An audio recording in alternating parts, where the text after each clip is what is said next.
O ponto importante desse sonho é que a figura da ânima, a senhora X, é pura criação do sonho. Ela traz, no entanto, o nome de um famoso herói libertador, como se fosse, por exemplo, Guilhermina Tell, filha de Guilhermina Tell. Pelas implicações contidas no seu nome, o inconsciente está indicando que hoje o sonhador não deverá tentar, como X o fez em outra época, libertar seu país de uma maneira externa. Agora, diz o sonho, a liberação deve ser feita pela ânima, a alma do sonhador, que vai realizá-la dando vida às imagens do inconsciente. É significativo que o vestíbulo do sótão desse museu lembre uma certa maneira a cabine de um navio pintada de preto. A cor preta sugere escuridão, noite, interiorização. E se o vestíbulo é uma cabine, então o museu será também uma espécie de navio. Esses aspectos do sonho sugerem que quando o continente da consciência coletiva se inunda de barbarismo e de inconsciência, esse navio-museu, onde existem quadros vivos, pode vir a ser uma arca salvadora que levará os que nela entrarem a uma outra praia espiritual. Retratos dependurados em um museu são geralmente remanescentes mortos de um passado. E muitas vezes as imagens do inconsciente também são assim consideradas, até descobrirmos que estão vivas e cheias de sentido. Quando a ânima, que aparece aqui no seu legítimo papel de guia espiritual, contempla essas imagens com intuição e sensibilidade, elas começam a viver. As pessoas que no sonho se mostraram indignadas representam a parte do sonhador influenciada pela opinião coletiva, alguma coisa nele que rejeita e desconfia da evocação viva das imagens psíquicas. Elas personificam uma resistência ao inconsciente que poderia expressar-se da seguinte maneira, abre aspas, mas e se começarem a jogar bombas atômicas sobre nós? A nossa compreensão psicológica de nada vai nos servir, fecha aspas. Esse lado que oferece resistência é incapaz de libertar-se de pensamentos estatísticos e de preconceitos racionais extrovertidos. O sonho, no entanto, indica que atualmente a verdadeira liberação só pode ter início com uma transformação psicológica. Com que propósito vamos libertar a nossa pátria se depois não temos um objetivo de vida significativo pelo qual vale a pena ser livre? Se o homem não encontrar mais qualquer sentido em sua vida, não lhe faz maior diferença dissipá-la sob um regime comunista ou capitalista. Só se ele puder usar a sua liberdade para criar algo significativo, é que vai valer a pena obtê-la. É por isso que encontrar o sentido profundo da vida é mais importante para o indivíduo do que tudo o mais, e é por esse motivo que o processo de individuação deve ter prioridade. Tentativas de influenciar a opinião pública por meio de jornais, rádios, televisão e anúncio estão baseadas em dois fatores. De um lado, fundamenta-se em técnicas de sondagem que revelam a inclinação da opinião ou das necessidades, isto é, das atividades coletivas. De outro lado, exprimem os preconceitos, as projeções e os complexos inconscientes, sobretudo os jogos de poder, daqueles que manipulam a opinião pública. Mas as estatísticas não fazem justiça aos indivíduos. Mesmo que o tamanho médio das pedras de uma pilha seja de 5 centímetros, vamos encontrar nela pouquíssimas pedras de exatamente 5 centímetros. De início, fica bem claro que o segundo fator não pode criar nada de positivo. Mas quando um indivíduo dedica-se à individuação, ele frequentemente tem um efeito contagiante sobre as pessoas que o rodeiam. É como se uma centelha saltasse de um a outro. Isso geralmente ocorre quando não se tem a intenção de influenciar ninguém e quando muitas vezes não se empregam palavras. Foi por esse caminho interior que a Sra. X tentou conduzir o nosso sonhador. Quase todos os sistemas religiosos contêm imagens que simbolizam um processo de individuação, ou pelo menos algumas das suas fases. Nos países cristãos, o self é projetado, como já mencionei, no segundo, Adão, Cristo, no Oriente. As figuras de relevo são Krishna e Buda. Para as pessoas que dependem de uma religião, isto é, que ainda acreditam nos seus conteúdos e ensinamentos, os preceitos psicológicos de suas vidas são criados por símbolos religiosos. E mesmo seus sonhos muitas vezes giram em torno deles. Quando o Papa Pio XII proclamou o dogma da Assunção de Maria, uma mulher católica sonhou, por exemplo, que era uma sacerdotisa católica. Seu inconsciente parecia ter dado ao dogma o seguinte desenvolvimento, abre aspas, se Maria é agora quase uma deusa, ela deve ter tido sacerdotisas, fecha aspas. Uma outra mulher católica que se opunha a alguns aspectos menores e exteriores da sua religião, sonhou que a igreja da sua cidade natal fora demolida e reconstruída, mas que o tabernáculo com a hóstia consagrada e a estátua da Virgem Maria deveriam ser transferidos da velha igreja para a nova.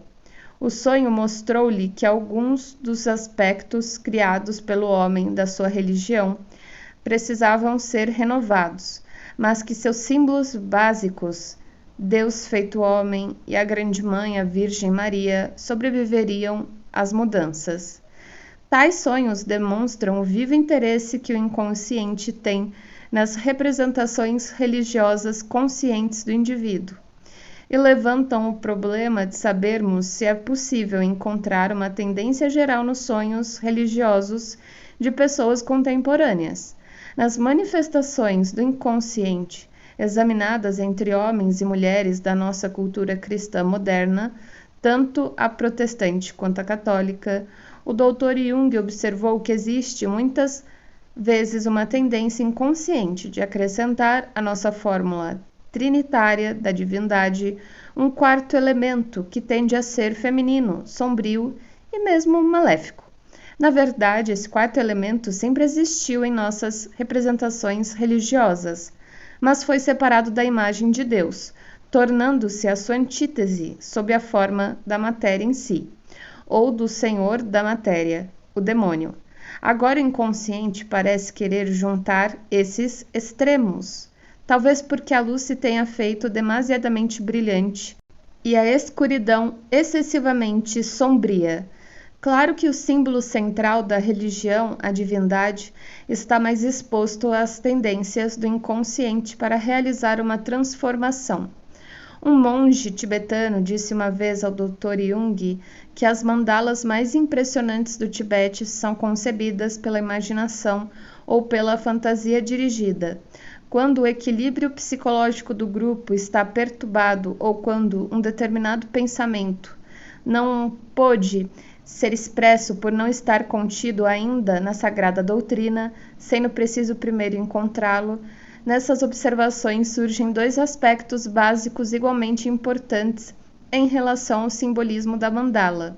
Ela serve a um propósito conservador, isto é, restabelece uma ordem pré-existente, mas serve também a um propósito criador de dar forma e expressão a algo que ainda não existe, algo novo e único. O segundo aspecto é talvez mais importante que o primeiro, mas não o contradiz, pois na maioria dos casos o que restaura a antiga ordem envolve ao mesmo tempo algum elemento novo de criação na nova ordem. O esquema antigo retorna em um nível mais elevado. O processo lembra uma espiral ascendente que cresce para o alto. enquanto retorna simultaneamente ao mesmo ponto. Um quadro pintado por uma mulher simples, educada em um ambiente protestante, mostra uma mandala na forma de espiral. Essa mulher recebera por um sonho uma ordem para fazer um desenho de Deus.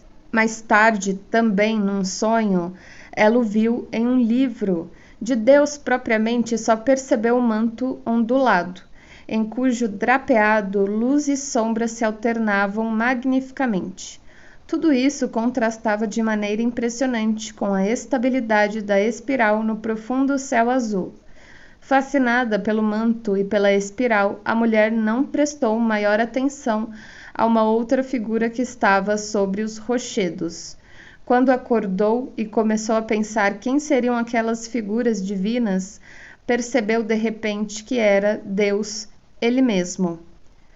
Teve um choque terrível de que se ressentiu por muito tempo. Bom, uma imagem de uma escultura,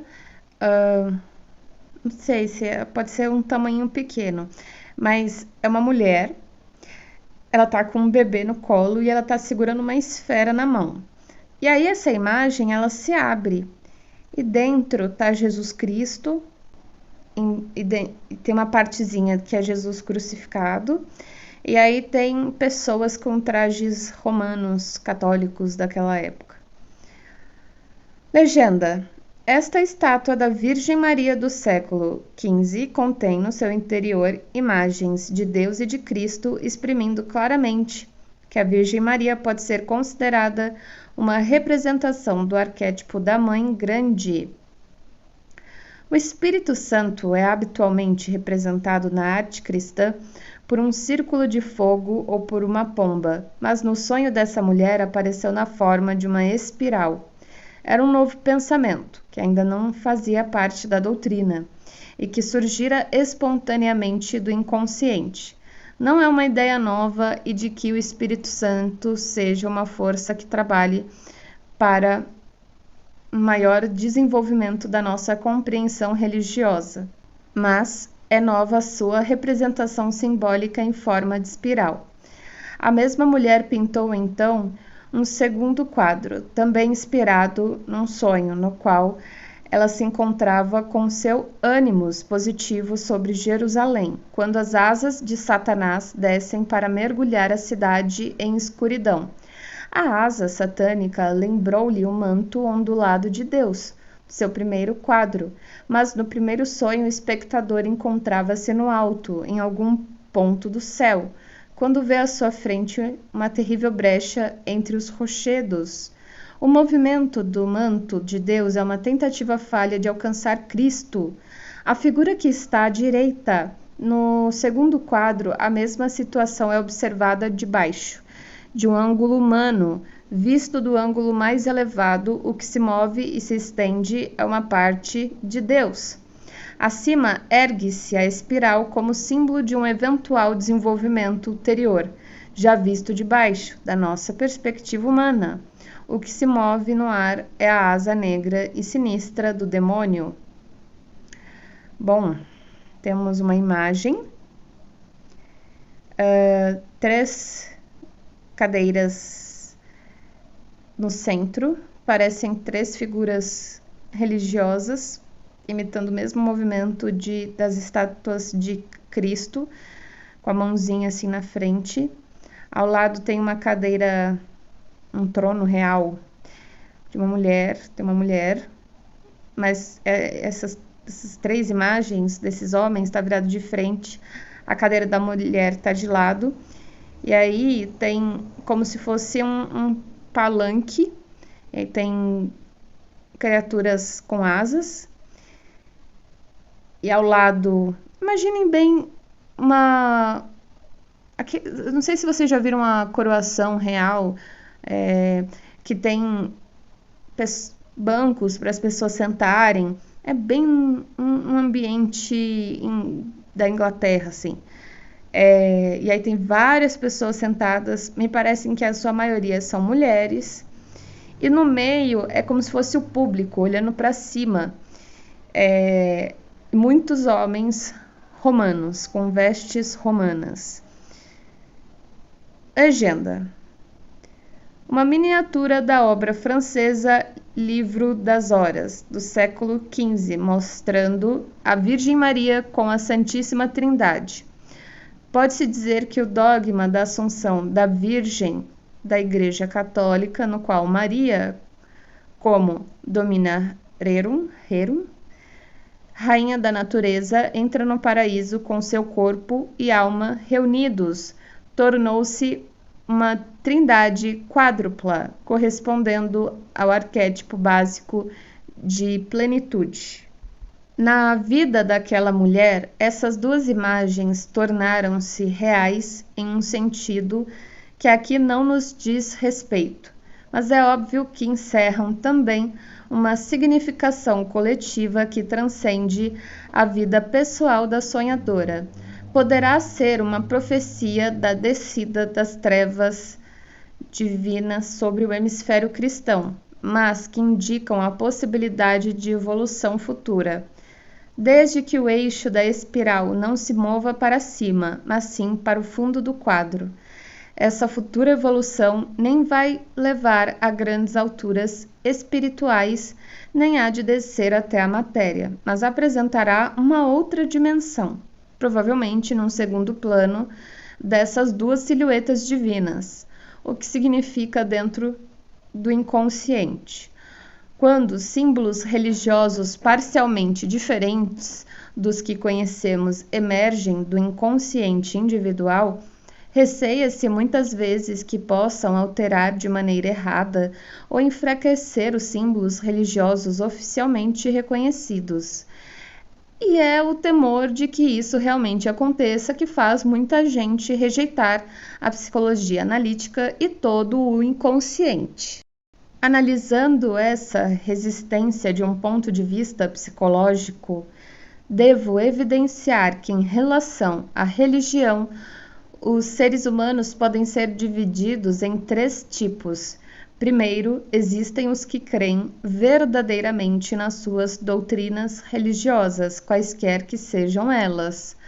A essas pessoas, os símbolos e doutrinas ajustam-se de uma maneira tão satisfatória com o que sentem no seu íntimo, que não há possibilidade de que se insinuem quaisquer dúvidas mais sérias. O que acontece quando os pontos de vista do consciente e o segundo plano do inconsciente estão em relativa harmonia?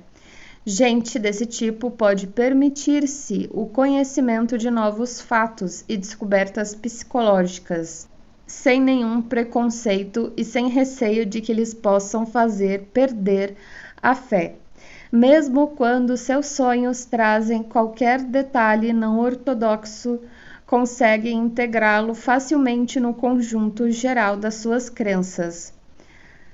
Bom, uma imagem de pedras, pintado, eu vou fazer a minha interpretação, parecem pedras, no meio uma grande rocha e em cima uma espiral branca. Ao lado, uma mulher e um homem, num ambiente de areia, Arábia Saudita talvez, mas tem uns picos ali, parece umas torrezinhas. E dela parece que está saindo uma grande fumaça preta que está formando uma asa de morcego ou de um demônio.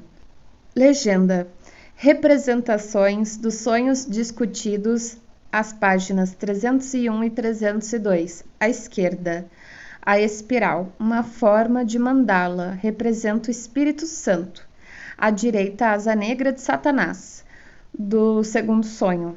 Para muitas pessoas, nenhuma dessas imagens seria um símbolo religioso conhecido, como não eram para a mulher que com ele sonhou. Surgiram espontaneamente do inconsciente. O segundo tipo consiste de pessoas que perderam completamente a fé e substituíram-na por opiniões puramente conscientes e racionais. Para essas, a psicologia profunda significa apenas uma introdução às áreas recém-descobertas da psique, e não lhes causa maior problema entregar-se a uma nova aventura, investigando seus sonhos para provar-lhes a veracidade. Há um terceiro grupo que, de um lado, provavelmente o do cérebro, não acredita mais nas suas tradições religiosas, enquanto em alguma outra parte de si a crença permanece. O filósofo Voltaire é um bom exemplo desse terceiro grupo. Atacou violentamente a Igreja Católica com argumentos racionais. Écrasez-y infâme, esmaguem a infame.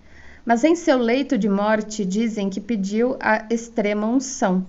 Se é verdade ou não, o certo é que seu espírito era seguramente o de um antirreligioso, enquanto seus sentimentos e emoções conservaram-se cristãos. Essas pessoas lembram-nos o indivíduo que fica imprensado nas portas automáticas de um ônibus sem poder sair ou entrar. Evidentemente, os sonhos dessas pessoas poderiam ajudá-las a sair desse dilema, mas quase sempre elas hesitam em se voltar para o seu inconsciente, já que elas mesmas não sabem o que pensam ou querem. Levar o inconsciente a sério é, afinal de contas, uma questão de coragem pessoal e integridade. A complicada situação daqueles que se encontram numa verdadeira terra de ninguém, situada entre esses dois estados de espírito, é criada em parte pelo fato de todas as doutrinas religiosas oficiais pertencerem à consciência coletiva, ao que Freud chamava superego, mas que originalmente surgiram do inconsciente há muito tempo. Este é um ponto muito contestado pelos teólogos e historiadores da religião, que preferem crer que o que existiu foi uma espécie de revelação. Procurei durante anos uma evidência concreta para a hipótese junguiana a respeito desse problema, mas é uma tarefa difícil, já que a maioria dos rituais é tão antiga que se torna impossível traçar-lhes a origem. O seguinte exemplo, no entanto, parece-me conter uma indicação da maior importância. Black Elk, o alce negro, um médico do Sioux, Oglala, que morreu nos anos 1950, conta-nos na sua biografia Black Elk Speaks, o alce negro fala que aos 9 anos ficou seriamente doente e durante uma espécie de estado de coma teve uma visão terrível. Viu 4 grupos de belos cavalos vindos dos 4 cantos do mundo e depois avistou sentado dentro de uma nuvem os 6 países grandes. Os espíritos ancestrais da sua tribo, os avós do mundo inteiro, deram-lhe para uso do seu povo 6 símbolos com poder de cura e mostraram-lhe novas maneiras de viver.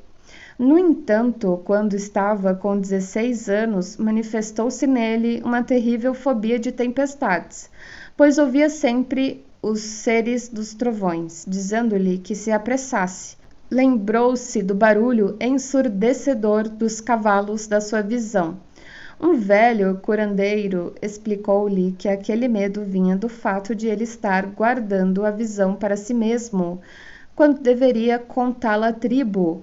Assim o fez, e mais tarde o povo reconstituiu a visão em um rito, empregando cavalos verdadeiros, não apenas Black Elk, mas vários outros membros da tribo. Sentiram-se muito melhor depois que fizeram essa representação, e alguns ficaram curados das doenças que os afligiam.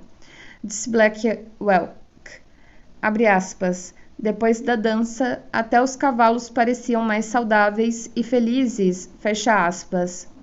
O ritual não se repetiu porque a tribo, pouco depois, foi destruída, mas temos o exemplo de um caso diferente em que o ritual foi conservado.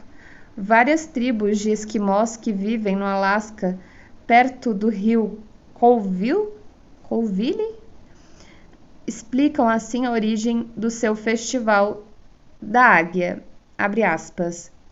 Um jovem caçador atirou em uma águia de aspecto raro e ficou tão impressionado com a sua beleza que a empalhou e fez dela um fetiche, a quem oferecia sacrifícios. Um dia, quando se embrenhara mato adentro para caçar, 2 homens animais lhe apareceram como mensageiros e levaram-no à terra das águias.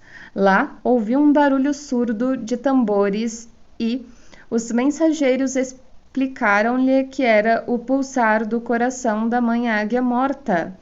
Apareceu-lhe então o espírito da águia sob a forma de uma mulher vestida de preto. Ela pediu-lhe que instituísse entre o seu povo uma festa em homenagem às águias e em memória do seu filho morto.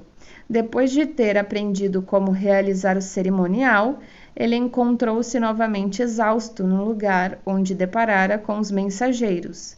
De volta à sua casa, ensinou ao seu povo como organizar a grande festa da águia, até hoje celebram fielmente. Fecha aspas. Esses exemplos nos mostram como um ritual ou um costume religioso pode nascer de uma revelação inconsciente, transmitida a um único indivíduo. Partindo dessas origens, as pessoas que vivem em agrupamentos culturais elaboram suas várias atividades religiosas que exercem enorme influência na vida da sociedade. Durante um longo processo evolutivo, o material original é moldado por palavras e ações, é embelezado e adquire formas cada vez mais definidas. Esse processo de cristalização, no entanto, apresenta uma grande desvantagem. As pessoas perdem gradativamente o conhecimento da experiência original e ficam limitadas ao que os mais velhos e os mestres espirituais lhe ensinam a respeito. Já não sabem que esses conhecimentos tiveram origem real e, logicamente, desconhecem as emoções que acompanham tais experiências. Na sua forma atual, produto de longa e antiga elaboração, essas tradições religiosas resistem muitas vezes a outras alterações criadoras vindas do inconsciente. Os teólogos, por vezes, chegam mesmo a defender os símbolos religiosos e doutrinas simbólicas que consideram verdadeiros, em detrimento da manifestação de uma função religiosa da psique inconsciente, esquecendo-se de que os valores pelos quais estão lutando devem sua existência exatamente a essas mesmas funções. Sem a psique humana para receber inspirações divinas e traduzi-las em palavras ou moldá-las pela arte, nenhum símbolo religioso teria se tornado realidade. Basta lembrarmos-nos dos profetas e dos evangelistas. Se alguém argumentar que existe uma realidade religiosa em si mesma, independente da psique humana, só se pode responder com a pergunta, abre aspas, e quem afirma isso, senão a psique humana? Fecha aspas. Não importa o que sustentamos, a verdade é que nunca nos poderemos dissociar da existência da psique, pois estamos contidos nela. E é ela o único meio que temos para alcançar a realidade. Assim, a descoberta moderna do inconsciente fecha uma porta para sempre. Ela exclui definitivamente a ideia defendida por alguns de que o homem pode conhecer a realidade espiritual em si. Na física moderna, outra porta foi cerrada pelo princípio da indeterminação, de Heisenberg, que destrói a ilusão de se poder compreender uma realidade física absoluta. A descoberta do inconsciente, no entanto, compensa a perda dessas ilusões tão queridas, abrindo-nos um enorme e inexplorado campo de realizações, no qual a investigação científica objetiva combina-se de modo novo e curioso com a aventura ética individual. Em seguida, imaginem uma imagem com a figura de uma mulher, um homem e uma criança. É uma tela cinza, só que essa mulher, esse homem e essa criança são só um formato, como se fosse um papel. E esse papel estivesse na rua, e aí eles fizessem o formato dessa mulher, desse homem, dessa criança, e através desse formato está recortado nesse papel, você conseguisse ver a rua desse outro lado. Só que na verdade não é um papel, é uma pintura. Legenda. Esse quadro de Erhard Jacobi ilustra o fato de que cada um de nós, conhecendo o mundo por meio da sua psique individual, conhece-o de maneira um pouco diferente das outras pessoas. O homem, a mulher e a criança estão olhando para a mesma cena, mas para cada um deles os diferentes detalhes aparecem mais ou menos claros e mais ou menos escuros. Só por nossa percepção consciente é que o mundo lá fora existe. Estamos cercados por algo completamente desconhecido e impenetrável, representado pelo segundo plano acinzentado do quadro.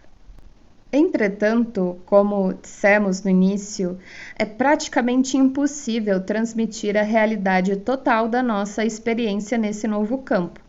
Ela é, muitas vezes, única e só pode ser expressa pela linguagem de modo parcial. E aqui também fecha-se uma outra porta, dessa vez a quimera de que se pode entender completamente uma outra pessoa e dizer-lhe o que é melhor para ela. Mais uma vez, no entanto, vamos encontrar uma compensação para essa lacuna no novo reino que se apresenta a nossas experiências graças à descoberta da função social do self, que trabalha secretamente na união de indivíduos que se acham separados e que foram feitos, no entanto, para se entender. A ladainha intelectual é assim substituída por acontecimentos significativos que se produzem na psique. E é por isso que quando o indivíduo se entrega seriamente ao processo de individuação, do modo que esboçamos anteriormente, ele vai adquirir uma orientação totalmente nova e diferente em relação à vida. Para os cientistas, isso significa também uma diferente maneira de abordar os fenômenos exteriores. Não se pode predizer o que vai resultar de tudo isso no campo do conhecimento e na vida social dos seres humanos, mas a mim parece-me certo que a descoberta do processo de individuação pelo Dr. Jung é um fato que as gerações futuras terão de levar em conta se desejarem evitar a estagnação ou mesmo uma possível regressão. Bom, estamos entrando agora numa outra parte do livro, parte 4, o simbolismo nas artes plásticas, Aniela Jaffe. Aqui é uma outra escritora, né? Que ele, se eu não me engano, na introdução, vários seguidores do Jung contribuíram aí para o livro. Aí tem uma imagem bem abstrata, vou ler a legenda. Variação dentro de uma esfera, número 10, o Sol, por Richard Lipp. Subtítulo: Símbolos sagrados, a pedra e o animal.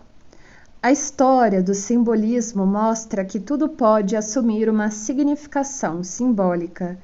Objetos naturais, pedras, plantas, animais, homens, vales e montanhas, lua e sol, vento, água e fogo, ou fabricados pelo homem, casas, barcos ou carros, e até mesmo formas abstratas, os números, o triângulo, o quadrado, o círculo. De fato, todo o cosmo é um símbolo em potencial.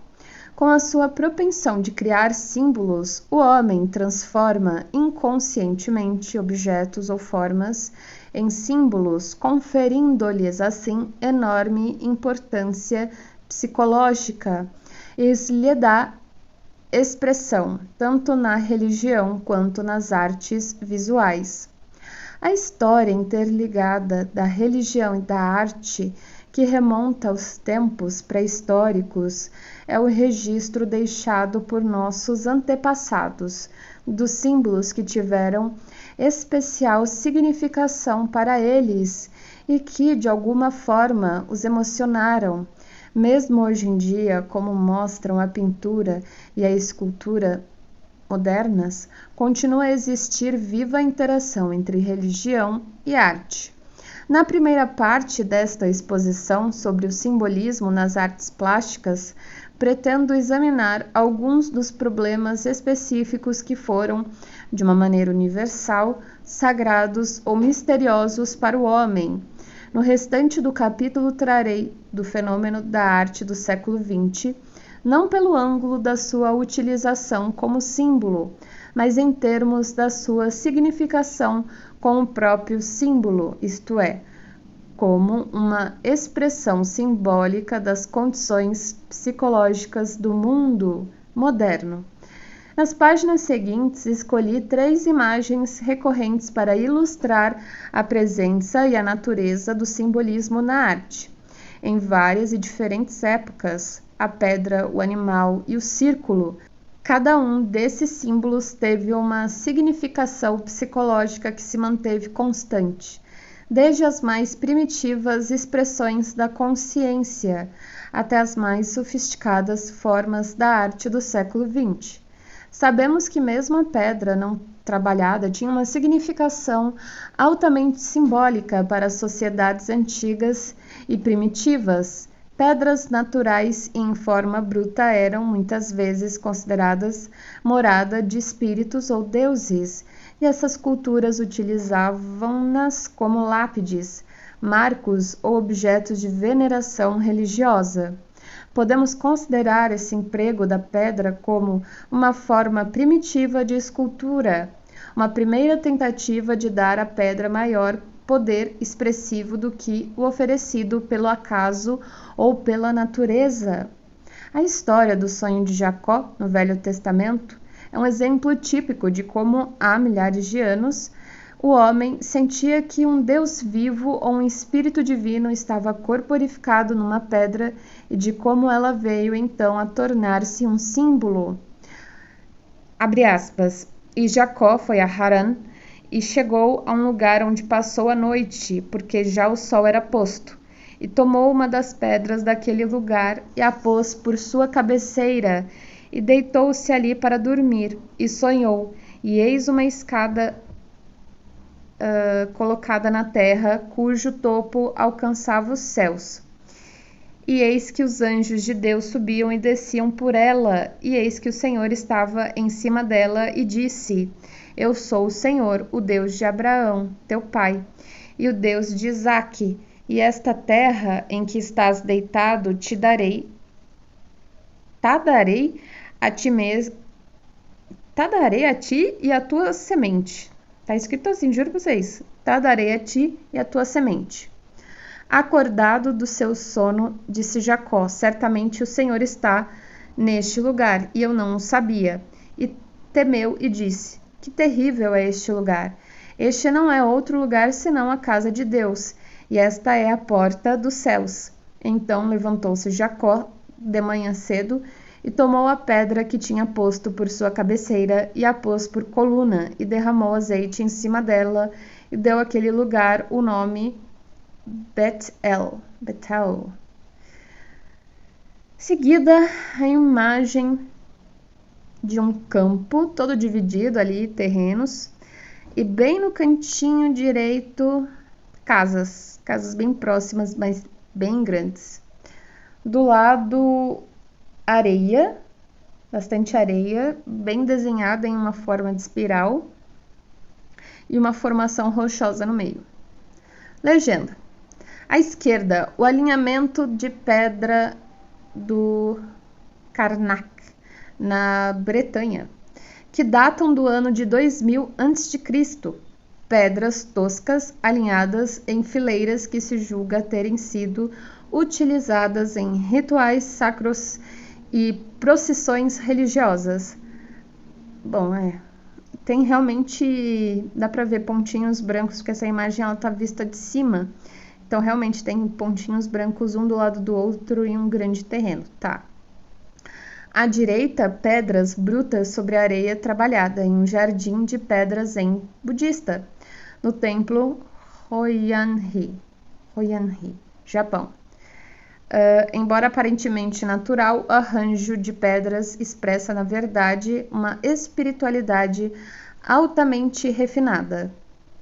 Em seguida, é uma estátua de um homem, uma imagem de um homem talhada em uma pedra.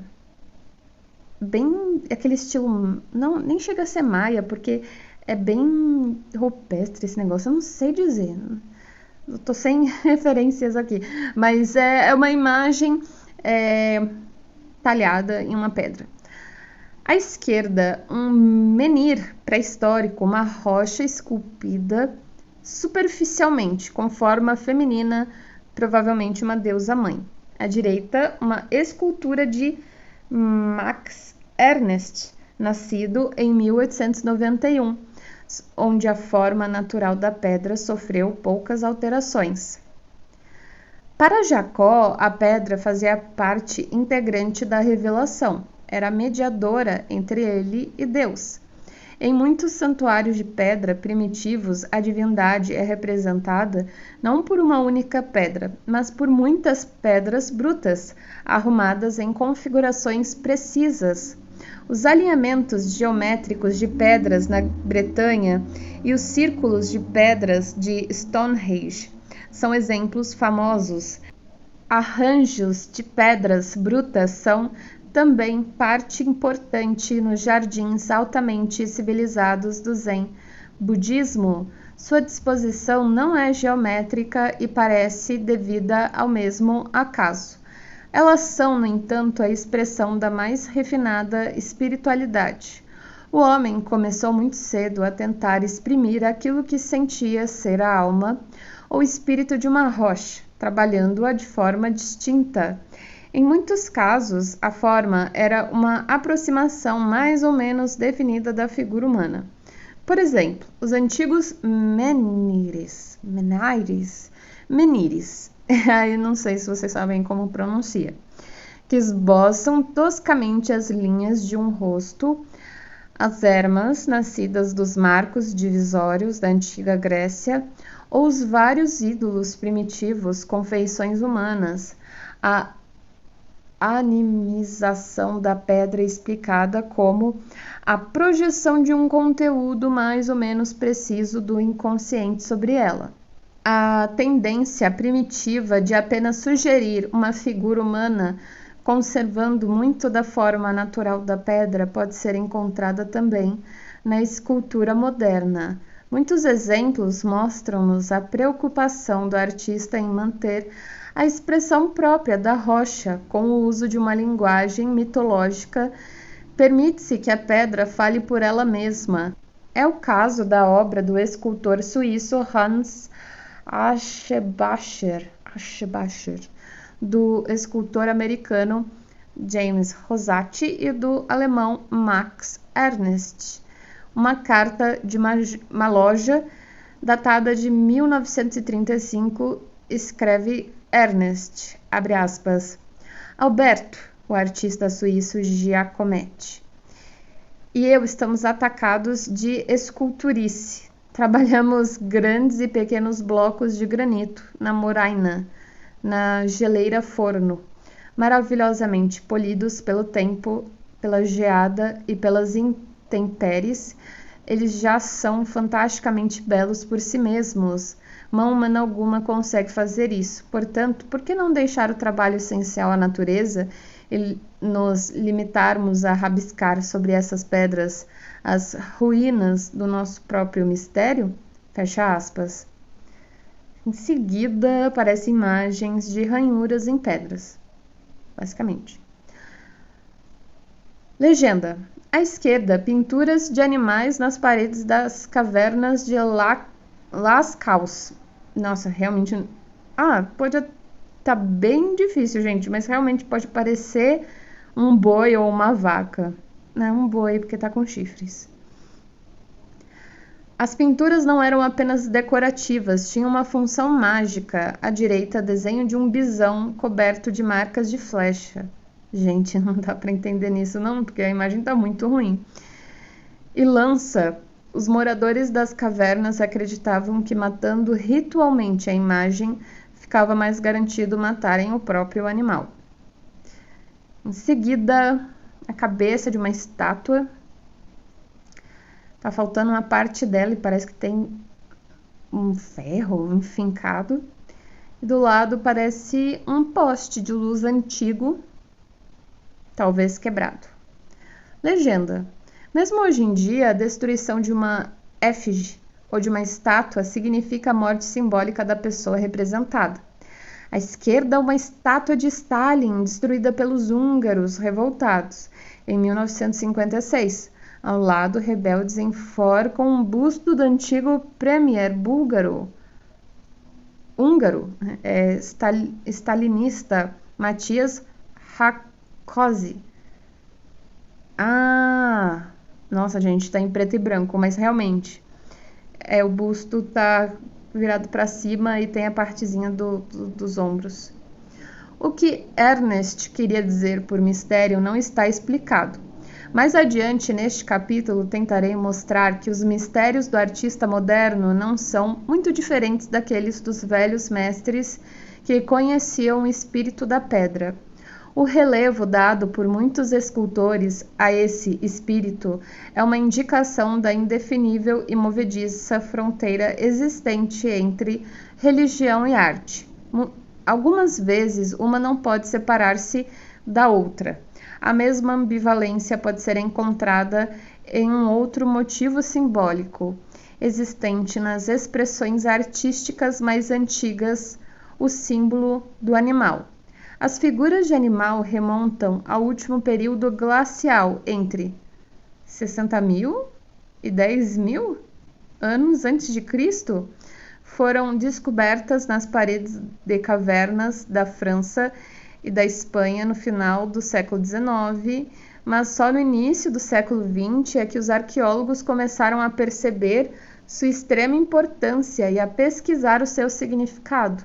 Essas pesquisas revelaram uma cultura pré-histórica infinitamente remota, de cuja existência jamais se suspeitara. Mesmo hoje em dia, uma estranha maldição parece assombrar as cavernas, onde estão os baixo-relevos e as pinturas, de acordo com um historiador de arte, o alemão Herbert Kuhn. Os habitantes das regiões da África, Espanha, França e Escandinávia, onde as pinturas foram encontradas, recusavam-se a chegar perto dessas cavernas. Uma espécie de temor religioso ou talvez um medo dos espíritos que pairavam entre as rochas e pinturas os detinha. Viajantes nômades ainda depositam oferendas votivas diante das velhas pinturas rupestres na África do Norte. No século XV, o Papa Calixto II proibiu a realização de cerimônias religiosas na caverna com pinturas de cavalos. Não sabemos a que caverna se referiu o Papa, mas não temos dúvida de que seria uma caverna da Idade Glacial, com animais pintados. Tudo isso demonstra que cavernas e rochas com desenhos de animais foram sempre instintivamente investidas de uma função religiosa, como lhes acontece desde a sua origem. O nume do lugar resistiu aos séculos. Em numerosas cavernas, o visitante de agora deve caminhar por passagens estreitas, escuras e úmidas, até chegar ao local onde se abrem, de repente, as grandes câmaras pintadas. Esse acesso difícil parece expressar o desejo dos homens primitivos de salvaguardar dos olhares comuns o que as cavernas guardavam e todas as cerimônias que ali aconteciam, além de proteger o seu mistério. A repentina e inesperada visão das pinturas revelada após uma progressão trabalhosa e amedrontadora, revelada pelas passagens escuras, devia causar uma enorme impressão ao homem primitivo. As pinturas paleolíticas das cavernas consistem quase inteiramente de figuras de animais cujos movimentos e posturas foram observados na natureza e reproduzidos com grande habilidade artística. Há, no entanto, muitos detalhes que mostram ter havido a intenção de fazer das figuras mais do que simples reproduções. Segundo Kuhn, o curioso é que um bom número de pinturas foi utilizado como alvo. Em Montespan, há um cavalo sendo impelido por uma armadilha, está crivado de marcas de projéteis. Um urso de argila da mesma caverna apresenta 42 orifícios. Essas imagens sugerem uma espécie de magia, como a praticada hoje pelas tribos de caçadores da África. O animal pintado tem a função de um dublê, isto é, de um substituto com o seu massacre simbólico. Os caçadores antecipam e asseguram a morte do animal verdadeiro. É uma forma de simpatia baseada na veracidade atribuída ao substituto. O que acontece com a pintura deve acontecer com o original. A explicação psicológica subjacente é uma forte identificação entre o ser vivo e sua imagem, que é considerada a alma daquele ser. Essa é uma das razões por que um grande número de pessoas de povos primitivos hoje em dia evita ser fotografada.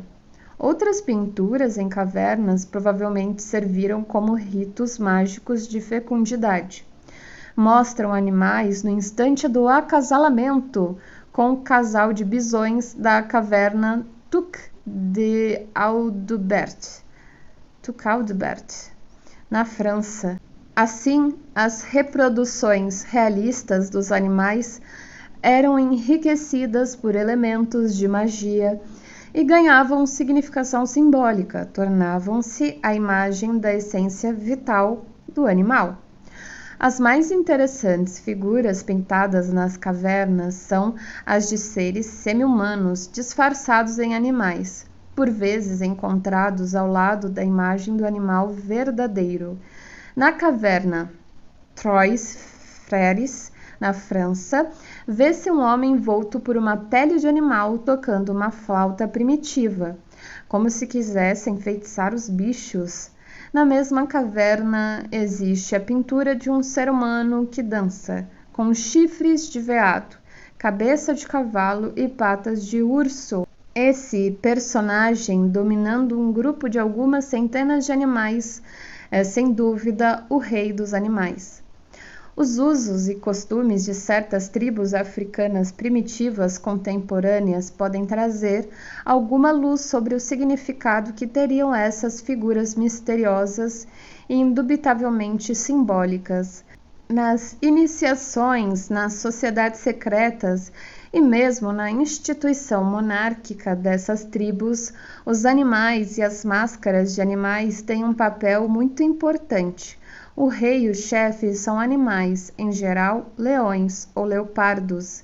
Vestígios desses costumes ainda permanecem no título do último imperador da Etiópia, Haile Selassie, o Leão de Judá, ou no título honorífico do Dr. Hastings Banda, o Leão de Malawi.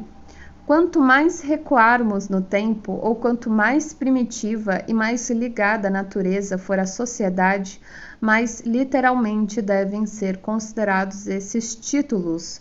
Um chefe primitivo não se disfarça apenas de animal, quando aparece nos ritos de iniciação inteiramente vestido com sua roupa de animal. Ele é o animal, mas ainda é o espírito do animal, um demônio aterrador que pratica a circuncisão.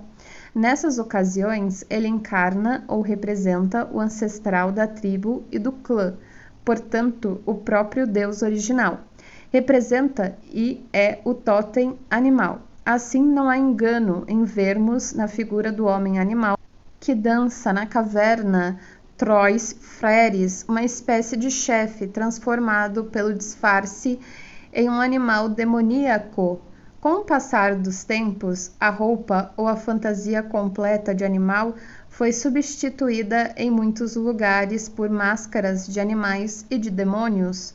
Os homens primitivos empregavam toda a sua habilidade artística em tais máscaras, e algumas delas têm uma força e uma intensidade de expressão insuperáveis, e são muitas vezes objeto da mesma veneração dedicada ao deus ou ao demônio.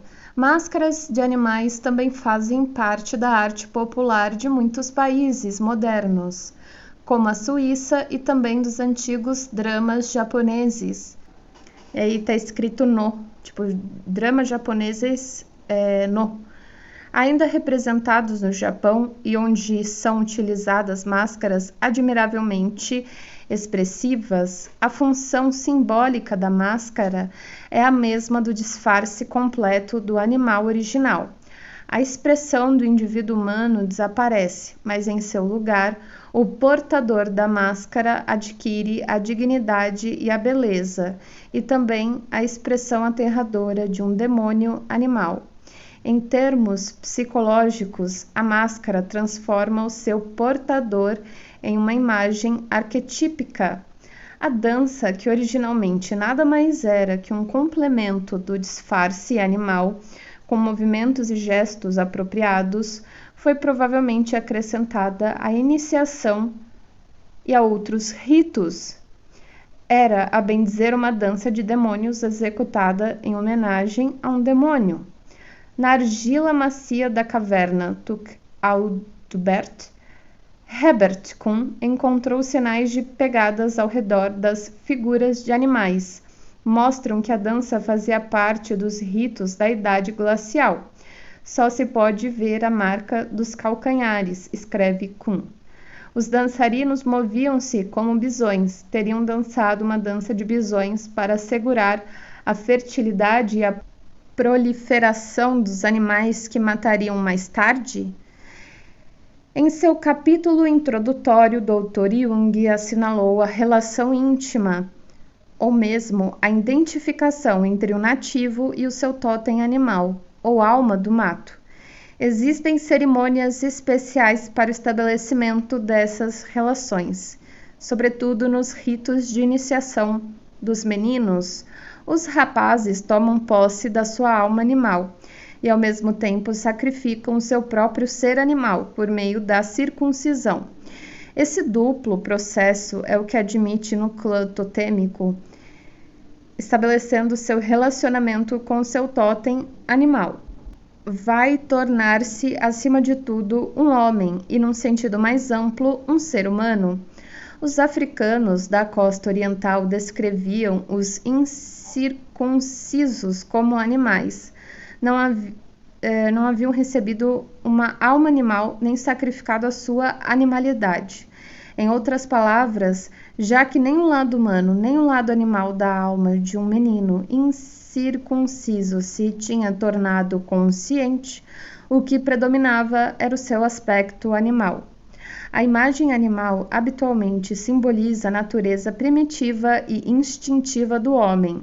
Mesmo os homens civilizados não desconhecem a violência dos seus impulsos instintivos e a sua impotência ante as emoções involuntárias que irrompem do inconsciente.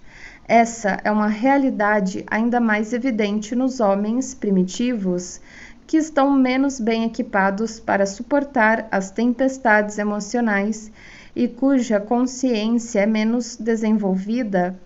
No primeiro capítulo deste livro, quando discute os meios pelos quais o homem desenvolve o seu poder de reflexão, o Dr. Jung cita o exemplo de um africano enraivecido que mata seu filho ainda bebê. Quando o homem recobrou o juízo, ficou tomado de dor e remorso pelo que fizera. Nesse caso, o impulso negativo escapou ao controle do indivíduo e fez sua obra da morte, independente da vontade consciente. O animal demônio é um símbolo altamente expressivo desse impulso.